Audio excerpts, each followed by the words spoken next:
真是调皮，姐姐可要小心了。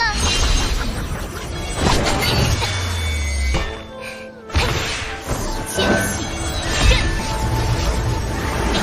地狱之刃，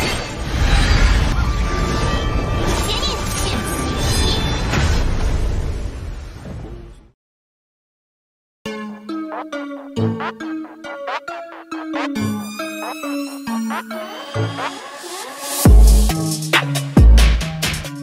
Halo semua, terima kasih buat kalian yang selalu support kita. Dan kali ini kita akan lanjut ngebahas Battle Through the Heaven season yang akan segera rilis. Nah, buat kalian yang selalu nanya kapan rilis Battle Through the Heaven season selanjutnya, belum ada info pasti mengenai updatean kapan rilisnya Battle Through the Heaven season selanjutnya. Jadi tujuan gue buat video ini adalah untuk membagikan cerita next season ke kalian yang gak sempet baca atau yang suka dengerin cerita. Jadi kalau kalian mau tahu ceritanya, pantengin terus video-video kita. Kuy, lanjut ke ceritanya.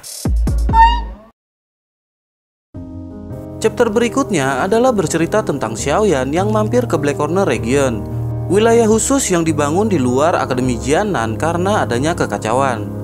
Wilayah Black Corner ini dikatakan sangat luas, hampir seperti kerajaan, hanya saja tidak memiliki pemimpin. Mereka yang terkuatlah yang akan menguasai Black Corner, dan untuk hidup di sana benar-benar harus mengandalkan kekuatan. Salah satu alasan Black Corner menjadi tempat orang-orang kuat ialah karena adanya barang-barang langka yang dijual di sana. Mulai dari pil obat langka, metode ki tingkat tinggi, dan barang unik lainnya. Beralih ke Xiaoyan yang merasa tegang karena organisasi misterius yang membatasi pergerakan Yao Lao tadi. Hal itu mengganggu pikiran Xiaoyan, terlebih ia masih memikirkan keberadaan ayahnya yang menghilang. Kemudian sekali lagi Xiaoyan pun memantapkan hati untuk segera menjadi kuat dengan jalan melalui api surgawi. Tak lama Xiaoyan pun terbang dan harus menempuh jarak yang panjang serta melewati beberapa negara. Xiaoyan pun harus berkali-kali berhenti karena penggunaan sayap ungu yang terlalu lama akan sangat memakan banyak sekali doki. Belum lagi mantra api yang ia pelajari telah berevolusi menjadi kelas Xuan tingkat menengah. Akhirnya setelah 10 hari perjalanan, dataran hitam Black Corner Region pun terlihat dan Xiaoyan sedikit lega. Yao Lao pun menyuruh Xiaoyan untuk memulihkan diri sebelum masuk ke gerbang Black Corner Region. Xiaoyan yang memang sudah kelelahan akhirnya mencari tempat sepi lalu memakan recovery pill dan masuk mode latihan. Setelah proses pemulihan, Xiaoyan pun melihat jarinya yang menghitam. Ia berpikir bahwa mungkin itu adalah racun yang ia serap ketika mengobati Nalanji. Xiaoyan mengira racun tersebut telah menghilang karena sudah lama sekali racun tersebut tidak muncul. Seketika Xiaoyan pun tersenyum dan terpikir bahwa mungkin ini akan berguna untuk melawan musuhnya di kemudian hari. Saat hendak berangkat, Yao Lao mengingatkan Xiaoyan untuk menggunakan sayap ungu sesedikit mungkin. Hal itu dikarenakan sayap Xiaoyan adalah item yang sangat langka dan dapat direbut dengan paksa. Akhirnya mereka pun mulai mendekat ke gerbang Black Corner Region untuk mencari pil pemulihan spiritual ungu demi membantu Hai Bodong. Singkat cerita, dalam perjalanannya Xiaoyan melihat pemukiman suatu suku dan menghampirinya.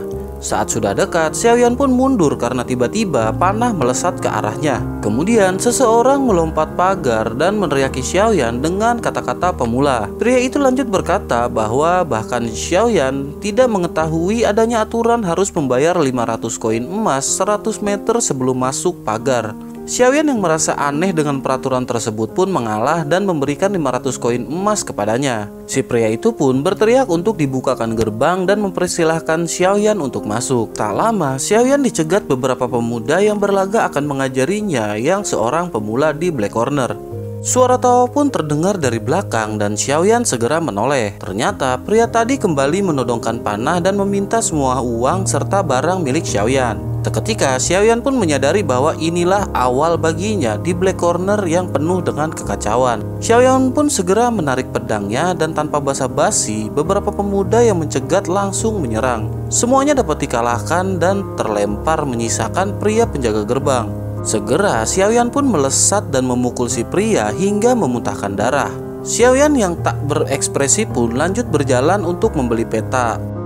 Lama tak ada hasil, tiba-tiba datang seorang pria yang menanyakan apakah Xiaoyan sedang mencari peta. Pria itu berkata bahwa sedari tadi ia memperhatikan Xiaoyan yang menanyakan peta di sejumlah pedagang.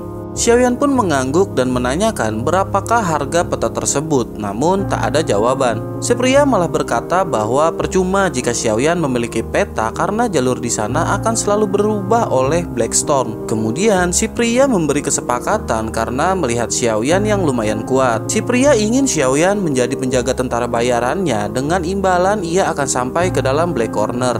Xiaoyan pun sedikit ragu karena pengalaman ditipu yang baru saja ia alami. Kemudian si pria menjelaskan tujuannya adalah pergi ke Black Mark City, di mana lusa akan diadakan pameran lelang besar tahunan di sana. Makanya si pria perlu penjagaan ekstra agar dapat sampai ke tempat tersebut. Xiaoyan pun semakin ragu, teringat bahwa pasti akan ada banyak barang yang ia cari di sana. Si pria lanjut mengenalkan dirinya yang bernama Duoma, lalu mengajak bekerja sama, kemudian mengulurkan tangan dan Xiaoyan pun menerimanya. Singkat cerita, di tengah perjalanan, Doma membuka peta dan melihat arah perjalanan. Xiaoyan yang berada di sampingnya pun ikut melihat. Setelah melihat-lihat, ia menunjuk arah dan menanyakan apakah itu Jianan. Duoma mengiyakan lalu dengan bangga berkata bahwa putrinya sedang berada di akademi terbaik di benua. Xiaoyan pun menanamkan rute peta tersebut dalam pikirannya dan lanjut melihat area peta di sekitar Black Corner. Duoma bercerita bahwa daerah Black Mark City saat ini dikendalikan oleh 8 gerbang yang merupakan fraksi lama. Kekuatan fraksi tersebut sangatlah luar biasa dan pemimpinnya bernama Yuan Yi dapat dikatakan masuk dalam 10 golongan besar peringkat hitam di wilayah Black Corner.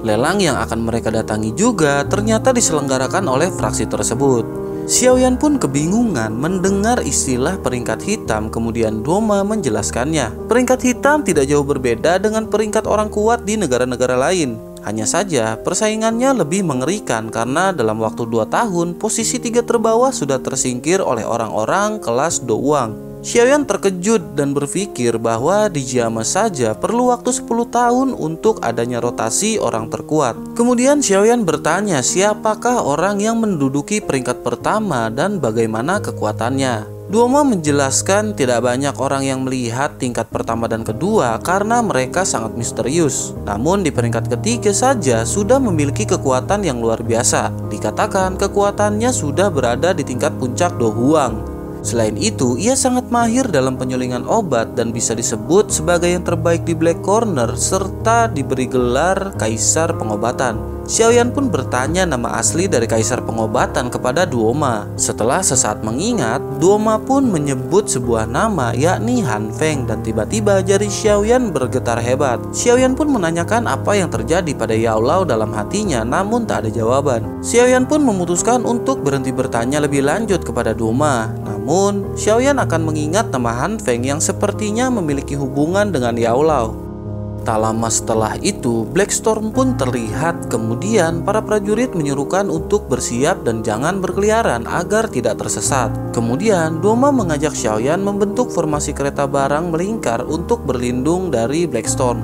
Tak lama setelah itu, Black Storm pun mulai hilang dan mereka pun melanjutkan perjalanan. Dalam perjalanan menuju Black Mark City, Yao Lao pun bertanya kepada Xiaoyan. Xiaoyan, apakah kamu punya cukup uang? Xiaoyan pun menghitung uang yang tersisa berjumlah 100.000 koin emas. Yao Lao pun mengatakan bahwa itu tidaklah cukup dan mungkin hanya cukup untuk biaya hidup sehari-hari selama di sana. Yao Lao pun lanjut menyarankan agar Xiaoyan melelang beberapa barang seperti esensi kristal singa ungu dan benih api lotus. Xiaoyan berkata bahwa esensi kristal ungu adalah makanan untuk piton penelan surga dan tak mungkin untuk ia lelang. Jika tidak ada esensi kristal ungu, mungkin piton penelan surga tidak akan turut lagi kepadanya. Xiaoyan pun memilih jalan untuk mencari bahan obat kemudian memurnikannya untuk dilelang mengingat ia adalah seorang alkemis tingkat 4. Tak lama, akhirnya mereka pun sampai di gerbang Black Corner dan melepas nafas lega karena sampai dengan selamat. Kemudian Duoma berterima kasih kepada Xiaoyan dan memberikan sekantong emas. Duoma berkata bahwa ini mungkin tidak sesuai dengan bayaran Xiaoyan yang seorang dadaushi. Xiaoyan pun berpikir jika bukan karena Duoma, mungkin ia masih berada di luar dan tersesat kemudian menerima uang tersebut. Xiaoyan pun menimbang sekantong uang di tangan dan mengira bahwa jumlahnya kurang lebih 5.000 koin emas. Kemudian Doma memberikan peta rinci kepada Xiaoyan dan berkata bahwa ini mungkin akan lebih berharga mengingat Xiaoyan yang sebagai pemula di Black Corner. Doma menanyakan kemanakah Xiaoyan akan pergi dan Xiaoyan berkata bahwa ia akan berkeliling, kemudian menanyakan di manakah tempat mendapatkan bahan obat. Doma menjelaskan di sini tak sulit mencari bahan obat langka sekalipun asalkan memiliki uang yang cukup, lalu pergi ke Thousand Medicine Place. Xiaoyan pun berterima kasih kemudian berpamitan dan mereka pun berpisah. Setelah berjalan kurang lebih 25 menitan, Xiaoyan akhirnya sampai di depan toko bertuliskan Thousand Medicine Place atau tempat 1000 obat. Xiaoyan pun segera masuk dan melihat-lihat isi toko tersebut. Xiaoyan pun tercengang melihat banyaknya obat yang langka di luaran. Kemudian Xiaoyan melihat harga yang tertulis untuk Wood Spirit Flower tingkat tinggi yang langka di luaran dan berkisar antara 50.000 koin emas. Namun di sini harganya dinaikkan hampir 3 kali lipat, yakni mencapai 170.000 koin emas untuk satunya. Xiaoyan menggelengkan kepala dan tersenyum pahit karena dengan uang yang ia punya saat ini saja tidak cukup untuk berbelanja. "Guru, apa yang harus kita lakukan sekarang?" tanya Xiaoyan dalam hati. Yaolo pun tertawa lalu menyarankan untuk membeli 2 set bahan obat untuk menyempurnakan pil, kemudian menjualnya di rumah lelang. Xiaoyan pun setuju lalu mencari bahan obat untuk memurnikan pil yang harga bahannya lebih murah. Dalam perjalanan, Yaolo teringat bahwa jika Xiaoyan harus melakukan persiapan sebelum mendapatkan Fallen Heart Flame seperti saat ia menelan Green Lotus Core Flame yang berada di tingkat 19. Saat itu, Xiaoyan menelan Blood Lotus Pill guna meningkatkan peluang kesuksesannya. Kali ini karena Fallen Heart Flame berada di urutan 14, maka Xiaoyan membutuhkan obat penenang tingkat 6 yakni Pil Ground Spirit. Dibutuhkan 4 bahan yakni Flame Core Ganoderma, Asparagus Ice Fire Fruit, Greenwood Celestial Vine, dan Water Monster tipe 6 peringkat air. 3 bahan obat di awal sangat familiar untuk Xiaoyan, namun yang terakhir membuat ia tercengang. Ia berpikir bahwa apakah ia harus bertarung dan membunuh monster tingkat 6 yang dapat bertarung dengan seorang Do Huang. Singkat cerita, Xiaoyan pun sampai di toko obat, kemudian membeli bahan dan menghabiskan 130.000 koin emas. Hal itu membuat Xiaoyan harus berhati-hati dalam pemurnian obat mengingat uang yang ia punya tinggal sedikit. Ia pun berjalan kemudian mampir ke satu penginapan lalu bersiap untuk memurnikan pil obat. Setelah sekali gagal karena terburu-buru dan cemas, akhirnya Xiaoyan berhasil membuat Green Spirit Pill 2 garis yang ditaksir bernilai 400.000 koin emas. Setelah hampir 1 jam berlalu, akhirnya Xiaoyan berhasil dan sekarang ia memiliki 2 Green Spirit Pill garis 2 dan 1 Green Spirit Pill garis 3. Setelah itu dengan lesu Xiaoyan pun pergi ke rumah lelang. Tak lama ia pun sampai di rumah lelang yang jauh lebih besar dari rumah lelang primer di Jiama. Xiaoyan pun masuk ke tengah aula hingga sampai di depan ruangan bertulisan Ruang Inspeksi Harta dan masuk. Kemudian seorang wanita menghampirinya lalu menanyakan apakah ia ingin memeriksa harta atau evaluasi harga untuk menjual.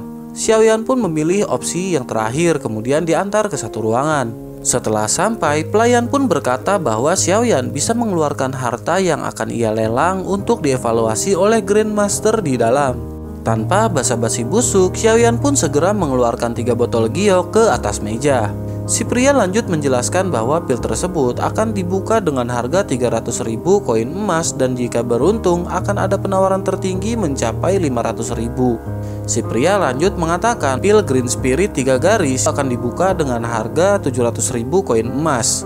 Xiaoyan pun hanya mengangguk dan sedikit merasa lega karena dengan hal itu ia akan mendapat uang sekitar 2 juta. Setelah selesai, si pria lanjut berkata bahwa nilai barang yang Xiaoyan akan lelang mencapai kelas VIP dan Xiaoyan diberi nomor kursi dalam pelelangan yang secara resmi dibuka sore itu. Xiaoyan pun mengangguk kemudian pergi dan setelah pintu tertutup, si pria menunduk lalu merenung. Ia bergumam bahwa dirinya belum pernah melihat Xiaoyan dan melihat kemampuan untuk membuat pil ini dapat dipastikan Xiaoyan adalah seorang alkemis.